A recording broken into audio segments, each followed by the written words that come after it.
Hello दोस्तों, नमस्कार। मैं विक्रम कुमार और आप देख रहे हैं जय भीम लाइव। दोस्तों, एक बार फिर से मैं आप सभी दर्शकों का हार्दिक स्वागत करता हूं। दोस्तों, राजस्थान में सियासी हालात और जज्बात दोनों बहुत तेजी से बदल रहे हैं। दोस्तों, इस वक्त राजस्थान में मई जून की गर्मी के साथ साथ सियासी गर्मी भी चरम पर है।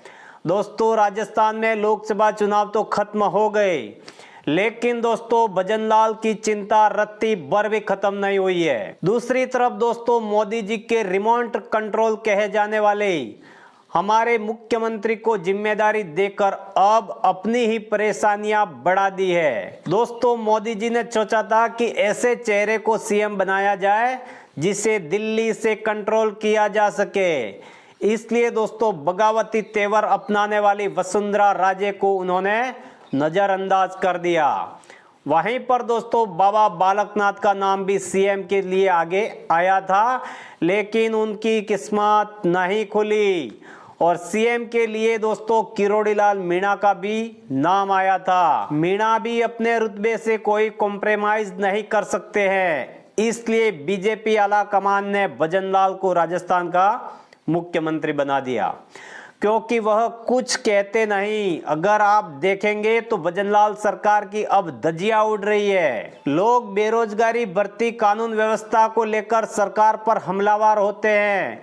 ऐसे में खबरें हैं कि भजनलाल शर्मा की कुर्सी भी दोस्तों खतरे में लग रही है, क्योंकि भजनलाल शर्मा के नेतृत्व में यह पहला चुनाव था।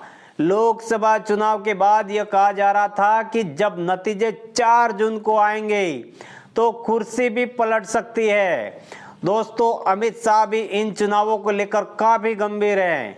हालांकि वह इस बात को मान चुके हैं कि राजस्थान में कुछ सीटों पर बीजेपी को नुकसान संभव है इस बार। दोस्तों, अब इस कबूलनामे के बाद भाजपा नेताओं के मुंह पर ताला लग गया है, तो वहीं भजनलाल शर्मा गहरे चिंतन में डूब गए हैं। दोस्तों, यही कारण है कि अब राजस्थान के बाद दूसरे राज्यों में भी भजनलाल शर्मा जी जान लगा रहे हैं। दोस्तों, खबर तो यह है कि 4 जून के बाद भजनलाल शर्मा का भविष्य तय हो जाएगा। लेकिन दोस्तों, बड़ा सवाल अब यह है कि भजनलाल शर्मा के बाद आखिर कौन राजस्थान की कुर्सी का हकदार हो सकता है। दोस्तों, कुछ नाम ऐसे भी हैं जो अभी राजनीतिक गलियारों में छाए हुए हैं। सीएम के लिए सबसे पहला नाम जो दिमाग में आता है वह दोस्तों वसुंधरा राजे। पूर्व सीएम वसुंधरा राजे विधानसभा चुनाव से पहले भी सीएम पद की मुख्य दावेदार थी, लेकिन बीजेपी ने भजनलाल शर्मा को मुख्यमंत्री बनाया। खबरें थी कि वसुंधरा राजे ने 2.5 साल का सीएम पद मांगा था, लेकिन दोस्तों पार्टी ने यह मांग नहीं स्वीकार की। राजस्थान में राजपूत भी इस बात से नाराज हैं, क्योंकि अभी तक राजपूत सीएम बनते आए थे।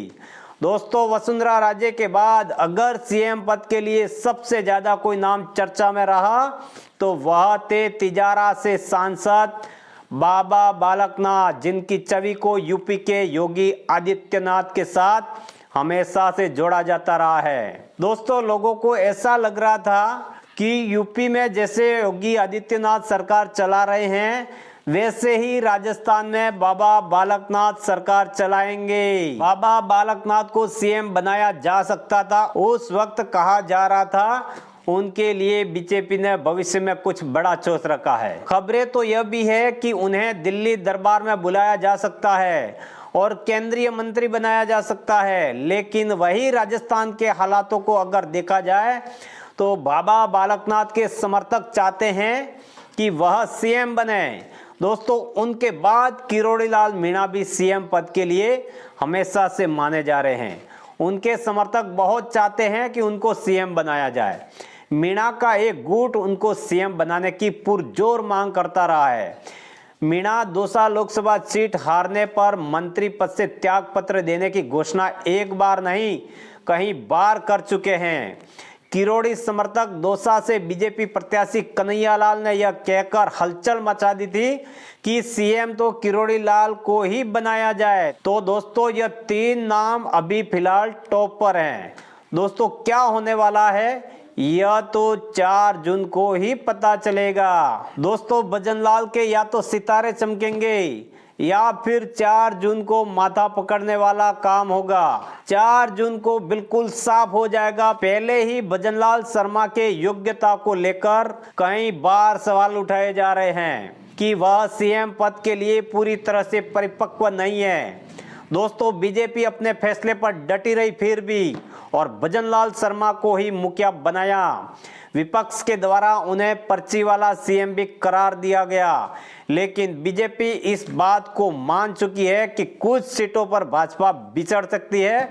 मतलब दोस्तों यह कि मिशन 25 का जो सपना भाजपा ने देखा था वह यहां पर टूटने वाला है। अगर दोस्तों बीजेपी को यहां पर पूरी सीटें नहीं मिलती है तो फिर नए मुख्यमंत्री भजनलाल शर्मा का भविष्य आखिर क्या रहने वाला है। भजनलाल शर्मा के नेतृत्व में यह पहला चुनाव है। दोस्तों सियासी जानकारों का यह कहना है कि कांग्रेस 7 से 8 सीट आराम से जीत लेगी। तो दोस्तों भजनलाल शर्मा का इससे बड़ा सरदर्द और कुछ नहीं हो सकता है। दोस्तों कांग्रेस इस बार करीब आधा दर्जन से ज्यादा सीटों पर मजबूत दिखाई दे रही है राजस्थान में, और अब ऐसे में सीएम का विरोधी पक्ष भी सक्रिय दिखाई दे रहा है। भजनलाल जब मुख्यमंत्री बने थे तब वसुंधरा राजे और उनका गुट काफी नाराज था दोस्तों, क्योंकि वह कहीं न कहीं आश्वस्त थे कि इस बार फिर से मुख्यमंत्री वसुंधरा राजे जी को बनाया जाएगा। और खुद वसुंधरा राजे ने बीजेपी के कार्यक्रमों से दूरी बना ली। मोदी जी तक के कार्यक्रमों को नजरअंदाज करती दिखाई देने लगी और वह दिल्ली जा पहुंची थी। राजपूत और जाट समाज भी बीजेपी से नाराज था। दोस्तों आला कमान लंबे समय से वसुंधरा को नजरअंदाज करता आ रहा था। अगर बीजेपी पूरी सीटों पर जीत नहीं दर्ज करा पाती है तो हो सकता है कि राज्य गुट परिवर्तन की मांग कर डाले। वसुंधरा राजे की अनदेखी का खामियाजा कहीं न कहीं भाजपा को इस चुनाव में उठाना पड़ सकता है। दोस्तों सुखदेव सिंह गोगामेडी हत्याकांड आप जानते ही हैं, उसको लेकर भी कहीं न कहीं राजपूत समाज का आक्रोश अभी तक थमा नहीं है। जो सिर्फ वसुंधरा का गुट ही नहीं बल्कि हाल में किरोड़ीलाल मीणा का गुट भी बीजेपी से अंदर ही अंदर नाराज नजर आ रहा है। और दोस्तों किरोड़ीलाल मीणा को सीएम बनाए जाने की मांग शुरू से ही उठ रही है। फिलहाल भजनलाल शर्मा सिर्फ और सिर्फ राजस्थान नहीं बल्कि अन्य राज्यों में भी एक्टिव दिखाई दे रहे हैं। वह अपनी तरह से पूरी कोशिश कर रहे हैं दोस्तों भाजपा के बड़े नेताओं को खुश करने के लिए। हालांकि पीएम मोदी भजनलाल शर्मा की तारीफ भी कई मौकों पर कर चुके हैं। अब दोस्तों देखना यह दिलचस्प होगा कि 4 जून के बाद भजनलाल शर्मा की कुर्सी बचेगी या चली जाएगी, यह देखना बहुत ही दिलचस्प होगा। तो दोस्तों इस पूरी जानकारी के पीछे आपकी क्या राय है कमेंट में जरूर बताएं। वीडियो अच्छी लगी हो तो वीडियो को लाइक करें, अपने परिवार दोस्तों में आगे शेयर करें, चैनल को सब्सक्राइब करें। मिलते हैं नए वीडियो के साथ में, तब तक के लिए जय भीम, जय भारत, जय संविधान।